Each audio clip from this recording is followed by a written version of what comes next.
Coral is kind of like the trees of a forest. They're just the backbone of a whole tropical ecosystem, and if they disappear, we're in a lot of trouble. My name is Ken Niedermeyer. I'm the founder of the Coral Restoration Foundation. The reason I'm doing this, I've been growing up diving, spent a lot of time in the water. 1, 2, 3.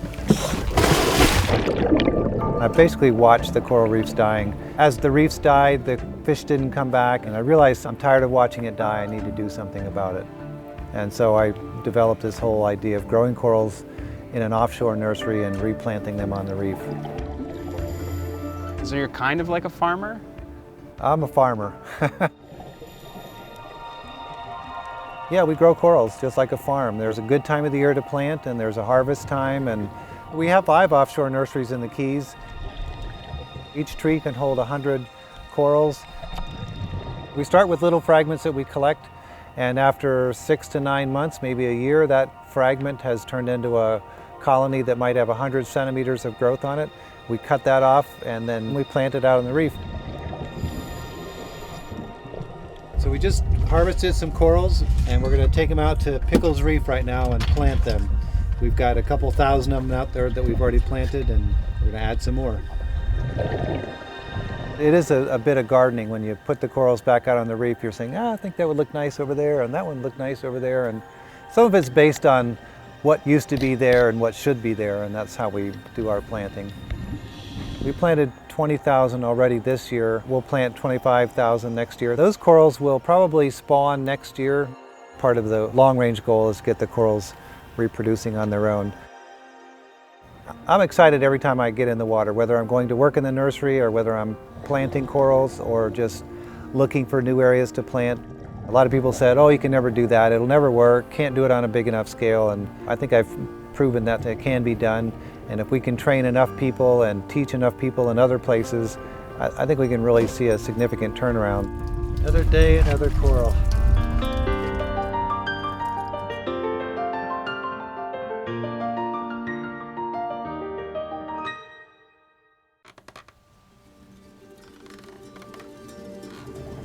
Aquí no hay espacio para errores. Aquí un error, cualquier mínimo error te puede costar la vida. No es un juego. Freediving, spearfishing no es para todo el mundo.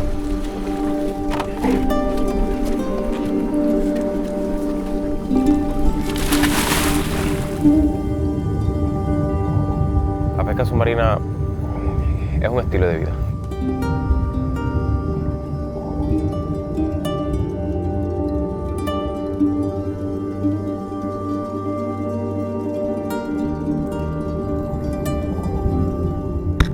Hay mucha polémica con la pesca submarina y no sé por qué tiene tanta polémica. Es y seguirá siendo la pesca más selectiva del mundo. La pesca que menos daño hace. Mucha gente que lo que piensa es nosotros entramos con un arpón al agua y es a matar y a matar y a matar. No, las cosas no son así. En muchas ocasiones entramos a observar, a dedicarnos a disfrutarnos lo que es el ambiente marino, a disfrutarnos las especies. Estás intentando aprender cada día, un poco más del planeta azul. Hay que ser bien considerado con las especies.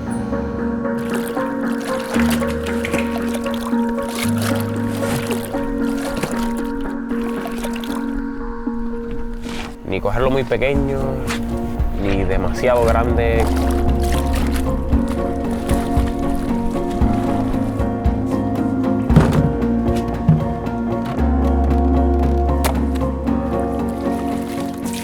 Toma lo que necesita, lo que sabes que puedes lidiar con su venta o su consumo.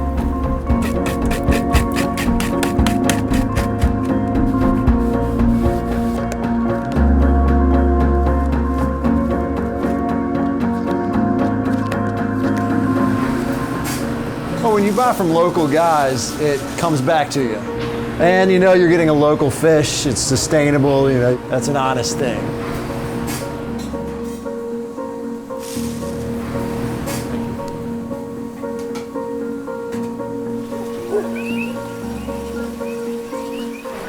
Sometimes we forget that we are part of the ecosystem. We are animals too. And we are very ignorant. Very ignorant, dude. Ser inteligente no es joder el mundo como lo hemos hecho. Ser inteligente es conservarlo. Conservarlo y de alguna manera hacer lo mejor posible.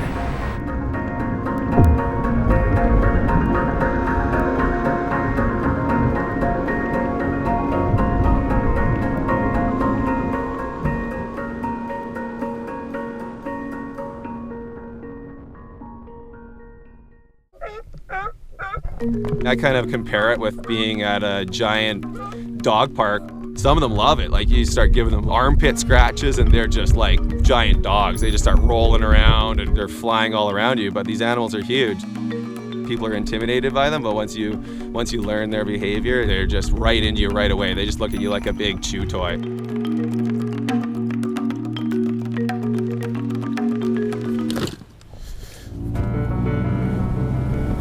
I could never see myself living anywhere other than the Pacific Northwest. I could literally spend every single day the rest of my life and never travel anywhere other than Vancouver Island, and I would still never have enough time to see this whole place. My first introduction to the ocean would have definitely come from my mom. Just me with the sea lion right there. Later on in life, realized that it is a pretty unique experience to get to go out and spend time with these animals on a regular basis. Sea lions are a large, intelligent animal, and they're very sensitive of what your intentions are, and how they choose to interact with you is totally their choice. If you're comfortable and they're inquisitive, they'll come and they'll chew on your fins, or they come up and they chew on the edge of your mask, or give you big kisses on the lips, or big hugs. They wrap their fins around you and give you a big hug. People get sketched out about it. Like I've had lots of people contact me and be like, don't you think those things are aggressive? Just because an animal's putting its mouth on you doesn't mean it's doing it in a harmful way. They don't have hands. They can't explore their world with anything other than their mouth. There's people that spend a lot of money to travel to the other side of the planet to watch a group of large migratory animals in Africa or something, say. And here I can just go out on my boat, and it's not something I take for granted at all anymore, having the opportunity to do this.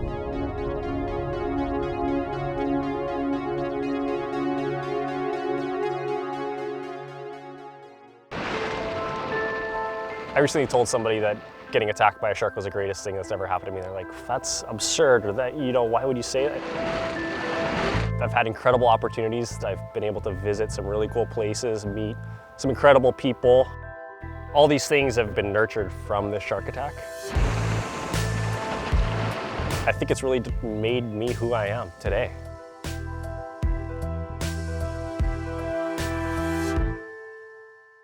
My name is Mike Coots. I live in the island of Kauai in Hawaii. I'm a surfer, photographer, and shark attack survivor. There's some really great surf spots out here. I was 18 years old, surfing here on Kauai with some friends, and it was early in the morning, and I paddled out and thought I was gonna have a surf session like any other day, and it was a lot different. I got attacked by a tiger shark. As soon as I hit it, it let go and disappeared back underwater, and I remember passing out basically as soon as we got to the hospital, and I woke up a day and a half later, an amputee. I got my first prosthetic 6 months after the shark attack. Early on, you think you can't do this, you think you can't do that, there's these physical limitations on life, and I didn't think I could drive a truck with a stick shift. And you learn how to drive a truck with a stick shift, and you're like, wow, that was cool, and you build up these little things like day to day to day. After a while, it's like, bring it on. What can happen that I can't figure out how to do? I was in college, and I remember class got out. I was like, you know what, I'm gonna take a longboard, I'm gonna get the biggest board I can find and just take my prosthetic in the water and see what happens. I caught a wave and I was screaming pretty loud. I was like, what, this is cool, this is amazing. And I think that was the best wave I had ever caught in my life. From then on, I started figuring out, okay, what's gonna break? What can I make that's a foot that'll help me surf even better? And trying to basically make the ultimate surfing foot. I think I'm doing it because it's fun, but it's this learning experience, and it's taking this information and passing it on to people that want to surf with a prosthetic. The ocean has taken a lot for me, but what it's given back to me has been immeasurable.